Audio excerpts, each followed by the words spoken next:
There are two results to every day of chess. The first being that you played horribly. You played so awfully that you're going to cry yourself to sleep that night, and you don't even want to touch the game for another week. And the second being that you played an amazing game where everything worked well and you feel you feel you feel accomplished. Today's video, we're going to be going over the latter with two games that I recently played versus two players who have over 100 points of rating on me, which is which is a very strong player set. And well, keep watching to the end because we're going to be doing some cool stuff after the game too. Either way, d4. My opponent goes c5, which is the old Benoni defense. This is a very reasonable defense. Basically, I play d5, my opponent goes for this, and then I clamp down in the center with e4. And the position, even though it's technically better for white, it's very hard to play, and black has some decent ways of playing. So I, of course, play the theory. I go d5, my opponent goes knight f6, which is a bit different. So I decided to defend with knight f3. My opponent goes e6, which is also different. This move is a little bit less enjoyed than the move d6 because the light squared bishop has a hard time getting out, and it just doesn't make as much sense. There's also lines in the old Benoni where you have to play g6 and you have to bring the bishop over to g7. So this whole e6 line doesn't actually make much sense. So what I do against this, I take, mostly because I just don't know the theory, but either way, my opponent recaptured the f-pawn, and I go for this move bishop g5, all in the name of quick development, and my opponent goes d5 and immediately loses the game. That is very silly. E4 would win the game here. If I played e4, my opponent doesn't have an actual good way to respond to that. If my opponent plays de, I take with the queen, king takes, and I can probably even just castle check, and then I'm probably just doing much better. Oh, and I can also just take this free pawn again.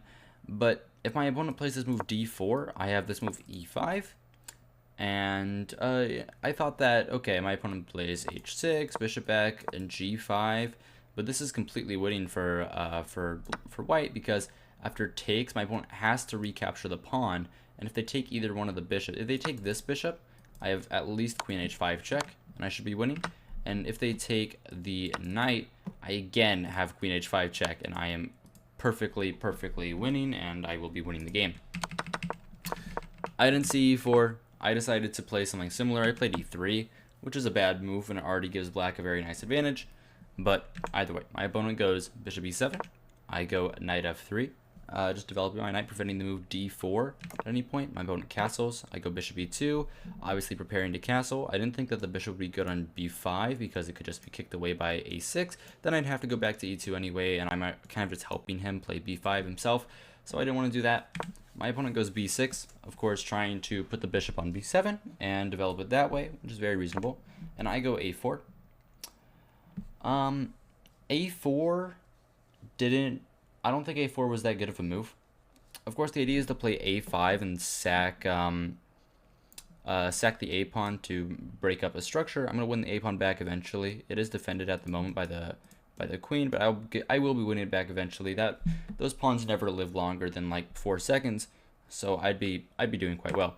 But my opponent goes knight c6 and just blocks that, and you might be saying, okay, well, a5 anyway, right? Because after knight takes, most of the time you sack your rook. But no. You only sack your rook in that scenario if it has a thing with the king in the back.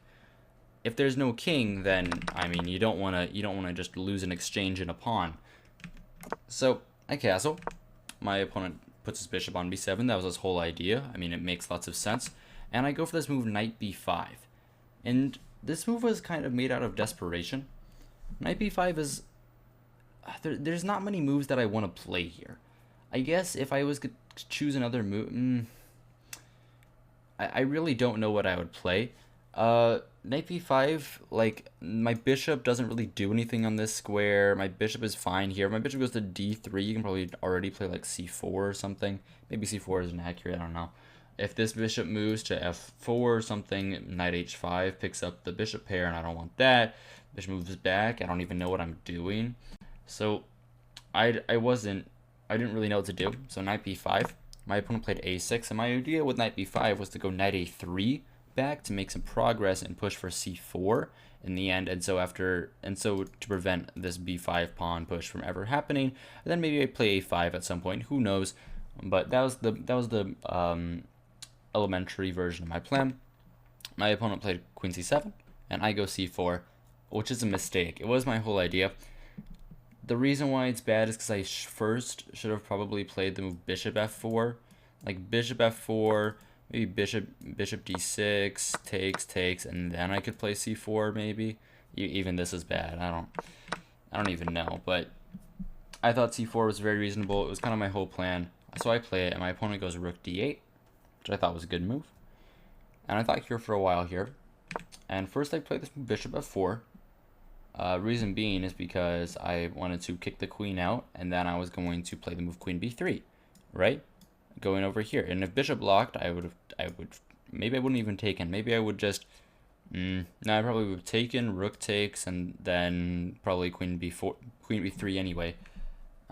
Maybe I was helping him. I don't know. My opponent drops back to c8. I did miss, for the keen-eyed viewers watching, I did miss e5. I just kind of missed that this was a move, but, you know, you can't win them all.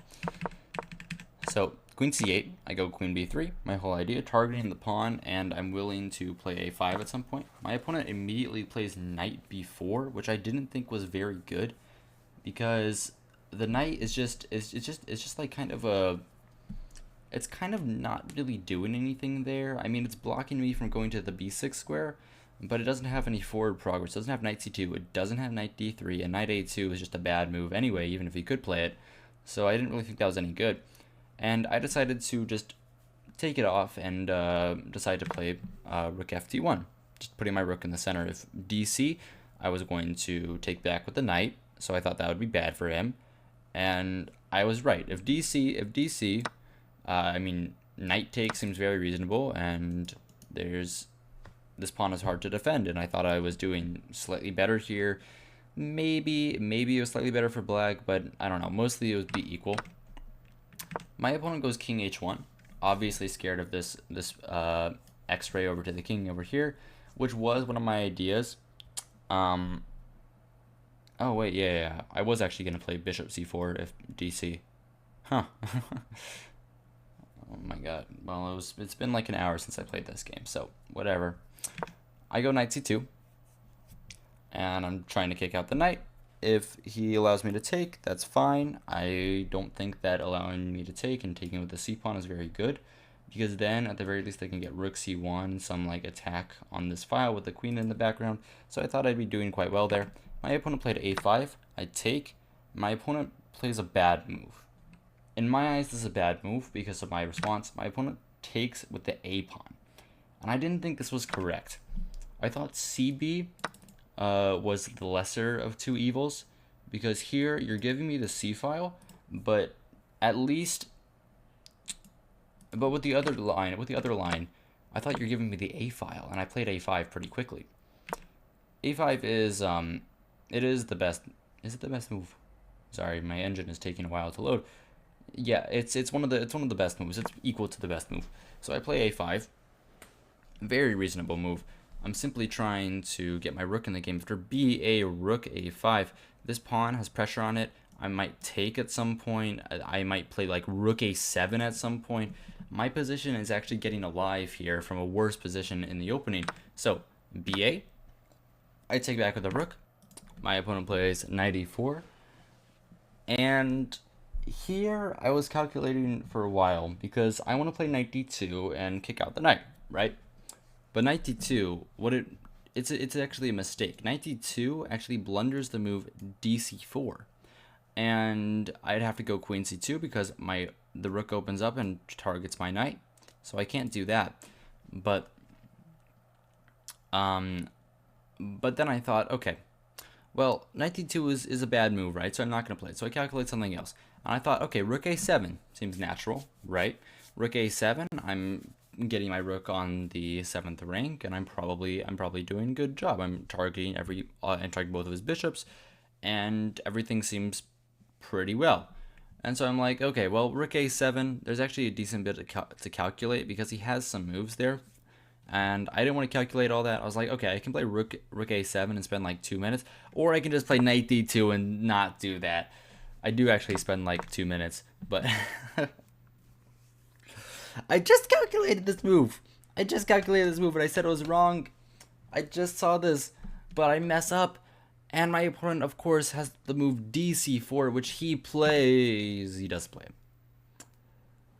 Yeah, g5 is not the move. g5, I have the arrows you can see. I have bishop e5, and I have bishop g3. Bishop e5 is the only move that gives me an advantage. Very reasonably, it gives him a check, and then I'm going to be able to grab the knight and at some point.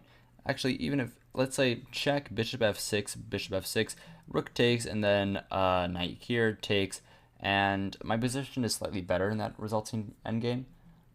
This pawn is a weakness because only the queen defends it, and I should be much better, but I mess up, and I thought, okay, so the knight is the issue, so I'm going to take out the knight, so I take the knight. And I'm back lost. It's -2 again after the move gf, and the reason being is because my position is really cramped after knight d2. And my opponent simply has the move rook g8, and he can take on dc with some threats, and he's probably just like much better. I'd probably like put it as -4 here if I was looking at this without the engine. But yeah, this position is terrible. But my opponent doesn't play rook g8. He plays fe. It's a bad move. It's not losing, of course. It's still reasonable, but it's not what I wanted. So I take back with the queen, of course. I'm trying to get my pieces over, and I'm trying to start some sort of counterplay, right? My opponent plays d4, and this is when I realized that I was back in the driver's seat because after queen h3, as you can see of the arrows, I did some analysis beforehand, I'm able to have a checkmate attack on his king. I'm able to get my knight up to the e5 square, and I'm probably just better. Here. And his attack isn't really doing anything. He plays rook g8, and I thought, okay, knight f3, I blocked the bishop. I'm going to play bishop d3 next and threaten mate, and he's probably going to have a worse position. So I play knight f3, and it's another mistake. It's another mistake, because after the simple rook df8, I'd be under a big attack, and I'd probably be losing. Oh, man. But that's... Luckily, he doesn't do anything like that. The best move here, the best move that gives me the advantage is this move, bishop f3. Bishop f3, I didn't want to play because I wanted my bishop for the attack, but after something like takes, I actually have a much better position here. I'm actually supposed to just take back with the queen and put my knight on e4. Either way, I thought knight takes after this, probably reasonable. I'm probably getting my knight to e5. My rook is actually very active. I'm probably going to go to the 7th rank soon, and I'm going to be doing some terrible things to him. But knight f6, my opponent plays this move bishop e4. Reason being is that he's just stopping my bishop from going to the d3 square, which it wants to go to, and defending the h7 pawn. I played the move rook a7, and this is a great move. The computer may not say, oh, this is a great move, but it is. This is an amazing move. Reason being is because rook a7 targets the bishop. If the bishop moves, he gets mated, right? So he can't do anything like that. And the move rook d7 is a mistake because after rook d7, queen d7, I have this move knight e5 with tempo, and I'm actually doing better because the knight's job was to defend the g2 pawn. But if takes, I just take back with the queen, and then I'm up a rook. So we can't do that, of course. And that's why rook a7 is a great move. My opponent has the move bishop f5 first, which is he plays, and this forces my queen to move on the file. And my queen is actually almost out of squares, which I noticed. And I play this move queen h6, which I thought was reasonable. I'm targeting some squares, and I'm inducing the move rook g6, which he does play. He does play rook g6, and this I thought allowed the move queen h5. And then I'm saying, okay, now your bishop is still under attack, and if it moves, I'm going to have checkmate again because the rook blocked the bishop. I go queen h5. My opponent plays rook d7 and blunders the game. Of course, because of the simple move, rook takes, queen takes, and I get a fork here, and if he plays rook g5, I can simply take the rook with Desperado, and I will be winning the game. Also, actually, if he plays rook g5, I probably just have knight f7. Yeah, I probably just can play knight f7, and I'll win very simply. But here, of course, my opponent goes back. I win the exchange. I go to e5, and I win another pawn. And the rest of the game is pretty simple. I'm just going to go through it pretty quickly. I go b3 to solidify my c4 pawn. I don't want to lose that. I'm going to put my bishop on f3 at some point and start just mating him. My opponent goes to g6. I go bishop d3, of course offering a trade. Takes. Bishop here, threatening back rank mate. I could be passive and bring my rook back to stop it, but I think g3 is a lot better, because after the move queen e1, I just go king g3. There's no more checks. There's no like e4 check, and I should be better. My opponent plays queen a8. I decided to go rook f3 instead of doing anything else, targeting the bishop, making sure that he can't move. My opponent goes bishop g7. I go rook f7, targeting the bishop, attacking the bishop. Queen a1 check, king g2, and he defends the bishop by playing. The move d3, but instead d3 blunders checkmate instead of a bishop. Queen c8 and queen f8 checkmate. Very nice game. So let's get into game number 2. And here we are in game number 2. So in this game, I'm playing my opponent Gertie _ Senior, who is from the country of Albania, which is one of the few flags that I actually remember what it looks like. And he starts off the game with e4, and of course I have to play my patented Caro-Kann, which is the only way I play against e4, because I'm just that cool, of course. Oh man, but jokes aside, my opponent plays knight f3. So I take, and I invite the Tartakower variation after knight e4, knight f6, takes, and yeah, that's the Tartakower variation. Let's just show knight. This is the normal way most people play, and then I'm gonna get my bishop out. This position is very equal and leads to actually very high level games. My opponent plays bishop c4, and he gets into the funny business.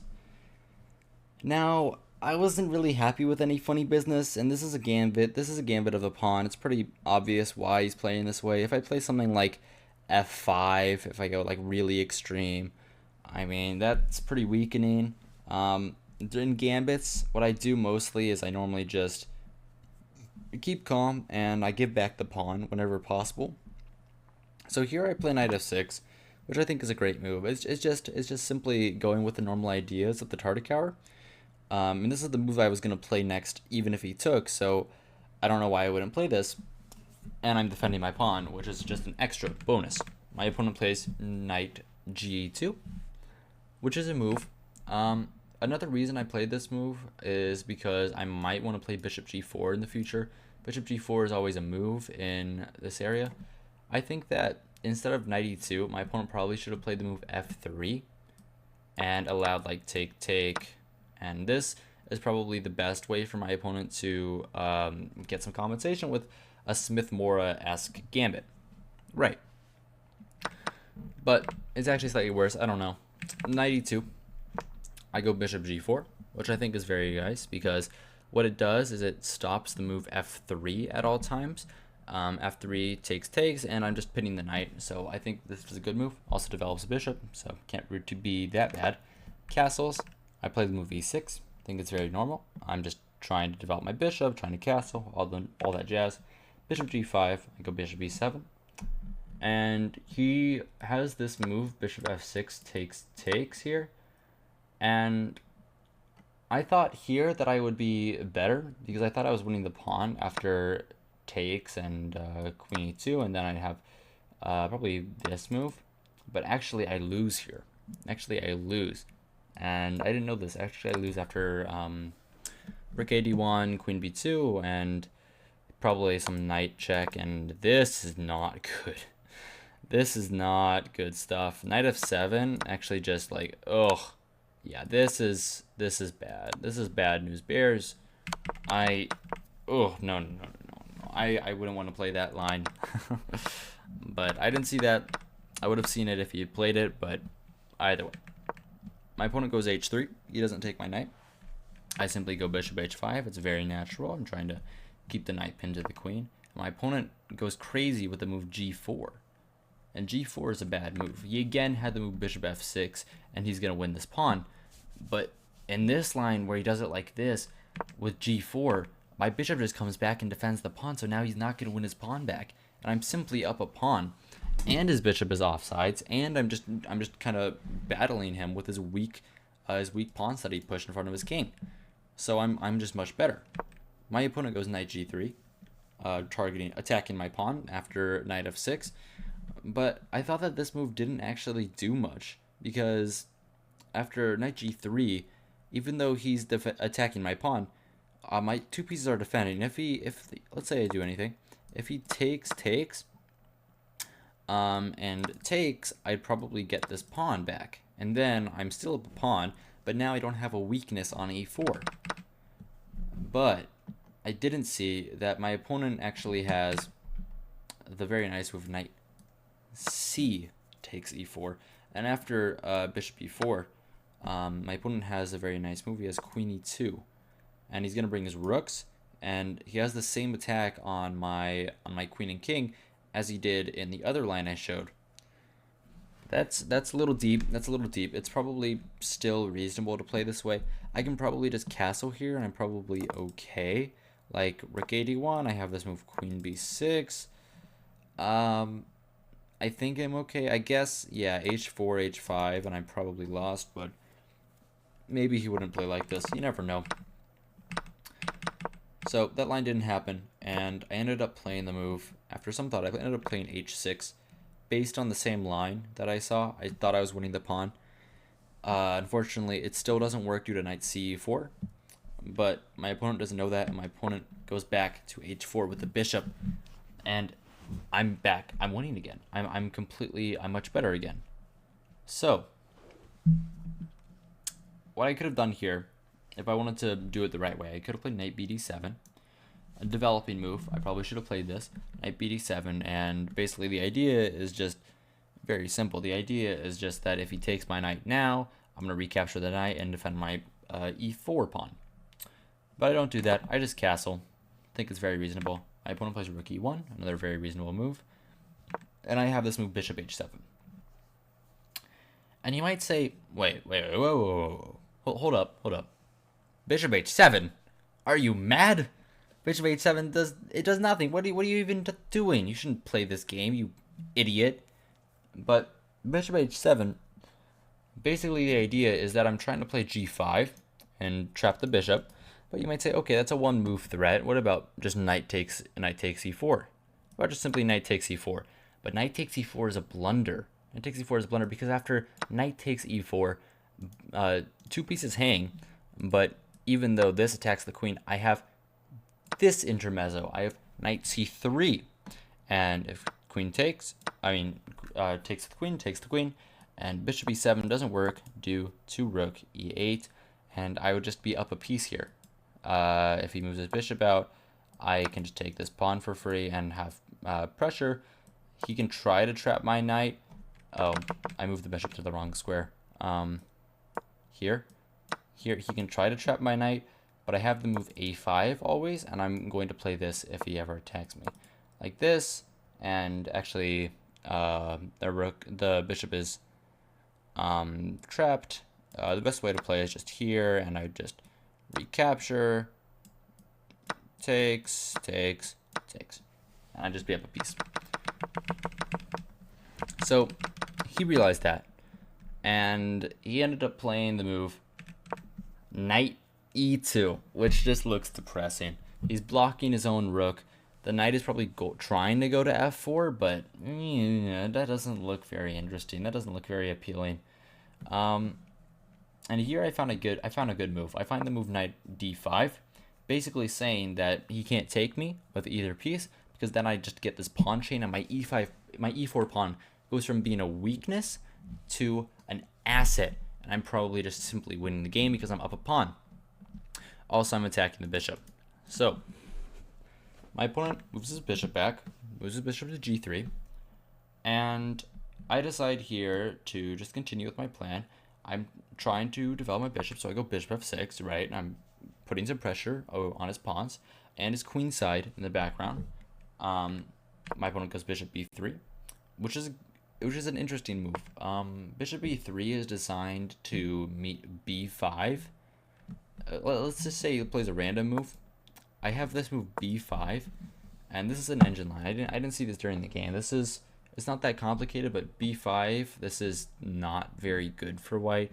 I could probably get b4, and then he has to take. He probably has to take. And then this is not good. This is not good. I wouldn't want this with white. I don't think anyone would. So he goes bishop b3, and I have this move knight a6, so I'm like, okay, I'm playing logically.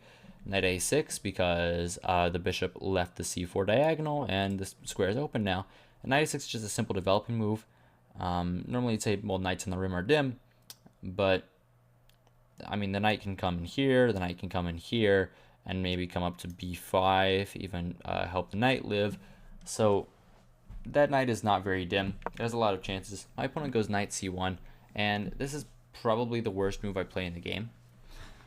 It's not actually that bad. It's the second engine move, but it loses a lot of my advantage. I should have simply played this and BC, and this position is actually really, really good for me after a very nice move, after the move c5. And c5, I mean, c5 would have won me the game, but I just didn't see it. Sometimes I don't see things, and the reason being is because after c5, my opponent can't really play dc. He can't play dc because, of course, I get the c3 pawn, and I'd be winning, right? I mean, dc, I get c3, and I'd be just get forking his rooks, and that'd be a good position for me. I didn't see that though. My dog is barking in the background. I'm going to make a cut and come back in a second. Sorry about that. All right, I'm sorry about that. Yeah, so I'm back in c5. C5 just it's an amazing move. If I had seen it, I would be very happy. Even if I didn't have bishop c3, it'd be a great move because tripling isolated pawns. That's pretty bad. That I wouldn't like that. If he keeps the tension, I even have this move queen a5. Even if he doesn't defend his pawn, like let's say he plays like bishop e5, I probably have like queen a5. I at the very least have this and just ruin his structure permanently. But that's all to say that this is just a terrible position, and I wouldn't want to be caught dead in this. Either way, that doesn't happen. I don't see the c5 idea, and I ended up playing this move e3 because I thought I can't really defend my pawn, and I should lose it on my terms because I thought I had a good idea. After fe3, I was gonna play this move bishop h4. Right? I was going to play bishop h4 and x-ray this, and after queen takes, I would simply be in his position. I'd be pressuring everything, and I probably would be better. But I didn't see the very simple, easy move after bishop h4, which is this move queen f3. And he just defends with the queen, very active. And the only reason I'm better here is because of knight c3. But I don't see it. I don't really see the idea. I thought that knight c3, I thought his structure would actually be quite strong here. This pawn it's weak, but I didn't really have like knight b4 to exploit that, so I didn't really want to do that. Either way, that's all to say that I played the move knight b4 immediately because knight b4 simply attacks the c2 pawn, and I'm saying that it's kind of hard to defend. And if he plays the move e4, he's making another weakness. So I thought that was quite good. And he ended up playing e4. And I simply went knight b6. Very reasonable. I'm threatening bishop g3 and then this move queen d5 to win a pawn. So we can't allow that. And he defends this pawn with knight e2, of course. And I find a very nice idea here. I find another very nice idea. The nice idea is I realize that the bishop is kind of the only one defending this pawn. If the bishop wasn't there, I'd get the fork, and that'd be great. So what's the way to get the bishop out? Oh, well then I'd have a5, right? a5. And I'm better now, because a5, if he plays the move a3, I probably have this move a4, right? And he'd probably have to take. I have to take the bishop first, there, and then take, and here, here, here. We go down the line. We get into an endgame where he has these doubled pawns. I'm probably just slightly better in every endgame, and I'm happy with that. That's a decent advantage. But my opponent sees that and decides to play a worse move than a3. My opponent plays the move a4, and this isn't very good. So a4, what it does, it stops a4, but now my knight on b4 just lives there for the rest of the game. It's going to be there forever and ever and ever, and he will have no luck in kicking it out. Also, the reason why this arrow on e5 is drawn is basically because he can't do that. He can't do that because I win the pawn, right? So I thought I was better here. I play this move rook c8. The best move is bishop g3, and then I can probably play like queen f6 or something. I don't know. Something like that. I'm going to get in with my queen. I'm probably going to win the game. But I played rook c8, which I think is very reasonable. It keeps advantage up decently. And my opponent goes rook a1. Of course, trying to exploit that my queen is vulnerable on this side, and is probably trying to play this move d5, which would be kind of dangerous. So I go queen f6, and I think if there's a queen trade, I'm better because bishop takes f6, and then my bishops kind of attack him on like all the diagonals, and I should just probably be winning this game just because my pieces are placed better than his. My opponent does do that. My opponent takes. And I'm actually wrong in my evaluation. Queen f6, the queen trade is actually not very good for me. I'm still slightly better, but I'm not winning anymore. And my opponent goes bishop d6, which is a move that I calculated. The best moves are very simple. They're just developing. Like knight f4 is one of them. My opponent can play probably this move h4, which makes sense. But the move bishop d6, which I saw, of course, because it's a fork and I have to look at all this stuff, I realized that it was a mistake because bishop d6 just kind of gives me what I want. Because after rook d8, my rook was going to go to the square anyway, and if he takes my knight, after takes knight back, he loses control of this pawn, so I'd be capturing, he'd take back with the knight, and then my position is probably just better because I have more center control, and he just doesn't have anything. I have the two bishops as well, which is also a nice advantage. So my opponent goes back to g3, but now he just wasted a tempo. And so I'm going to use that tempo perfectly. And I play the best move. I play c5, like the only move that really works here. Everything else, like the second best move is minus 0.6. c5 is the best move simply because he doesn't really have a defense. Because after takes, I'd have to trade the rooks first, and then rook c5. I'm getting my rook in, and that'd be terrible for him. He doesn't want that. He might have bishop d6 again. I might have this. I might say, take my knight. You won't. I dare you. He's scared. And he really can't take because taking is just a nightmare. And after d5, I realized I was winning. After d5, I was winning because I'm at the very least, because I get this move c4 in, and then the pawn on c2 is lost because the bishop leaves. And my opponent, lo and behold, misses the move and plays the move d5. And I play c4 in like a second because I know it. I know that I'm going to play this move. Now, bishop a2, I capture on c2, and my opponent has a Hail Mary here because he knows he's lost. He knows he's lost. He's going to lose an exchange at the very least. After this, I have this fork, and I'm at least winning an exchange.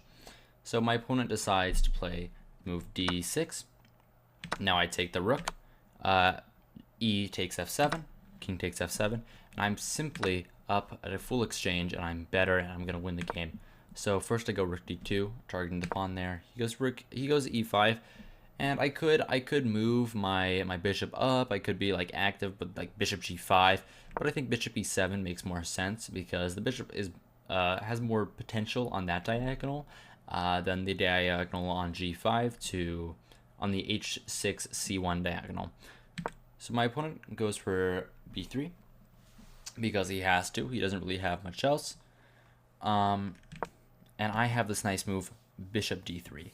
And the reason being that this position still isn't over. I'm winning. Of course I'm winning. But my opponent has a lot of counterplay. So bishop d3 is designed to meet bc with the move bishop takes, because I don't want any lines open for his bishop. I want his bishop to suffer. I want him to suffer permanently and die. A little dark, but that's meaning my game plan. So my opponent ends up playing bc. I take back with the bishop.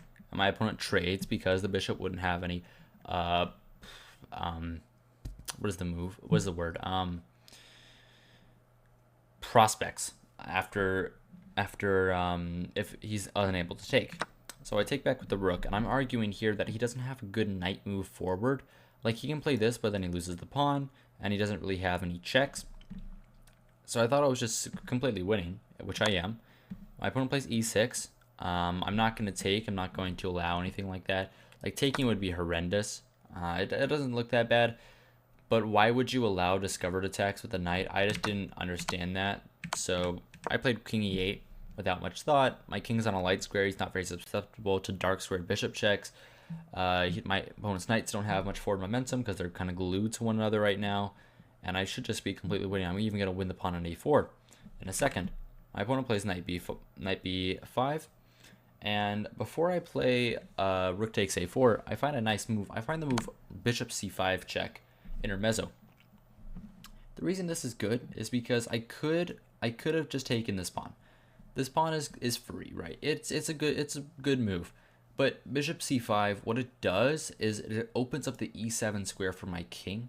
So then my king won't have to go to the f7 to the f file and get checked around by the rook. Don't want that. And I should just be comfortably better, of course. So my opponent goes here, and I just take on a4. Now he gives me this check, but it's one check. He literally doesn't have another check. And my opponent goes back here because he thinks that the king is bad on g2. He thinks that this pin could be an issue in some lines. And he's right, it could be. So I play the move rook c4. The idea being I want to play d6. I want to play bishop d6, and I want to maybe push my a pawn in some lines. My opponent goes knight here, defending the e6 pawn, and threatening to give me a check on g6. But this allows the very nice move, and I take a lot of time. I barely see this move. I almost missed this, and the simple move rook f4, because I don't want those knight g6 checks. Those knight g6 checks are kind of dangerous. So rook f4 here, and I get the fork in. Even if I didn't have the fork, if I played something like rook c2, I'm probably still better because I have this outside passer. But rook c2 check, king bear. I take back with check. I probably have like other ways to play. I probably have like rook e2 here. Actually, no, rook e2 is just perpetual. So I come back with a check, and I play the move a4. Knight b5 stops it. So I go here, and I play this move rook e3, offering a trade and winning the e6 pawn. He decides to decline, so I take. My opponent plays g5, and I come back in here, again attacking some pawns. Takes. I win all the pawns. I walk my king over, king d7, knight up, and I have to be careful here. There's only a couple ways to win. There's a lot of ways to win, but I need to find the right one. So first I give him this check, and then I go to the g1 square and make sure that there's no checks on d1, so there won't be any funny business. My opponent goes rook b2, I give him a check, and I go to the f2 square, again offering to trade here, and now I push my pawn check, king e6, check here. My king is safe from checks. My opponent goes knight c7, doesn't really do anything, so I just keep pushing. 14 seconds versus a minute. I'm going to promote. Now here I come back to f6. He goes knight e8, attack my rook, and I simply have this move rook e6, which forces a trading of the rooks, and I'm just going to promote. But what's going to happen first is my opponent's going to run out of time, so knight g7 happens, and that's over. My opponent's timeout. So those are the two games. I hope you guys enjoyed. Yeah, being 2100s, being high 2100s, and specifically, is pretty good for me. I really do feel good when I do that. But yeah, I hope you guys enjoyed. Hope you guys found this entertaining. Yeah, good evening and good night.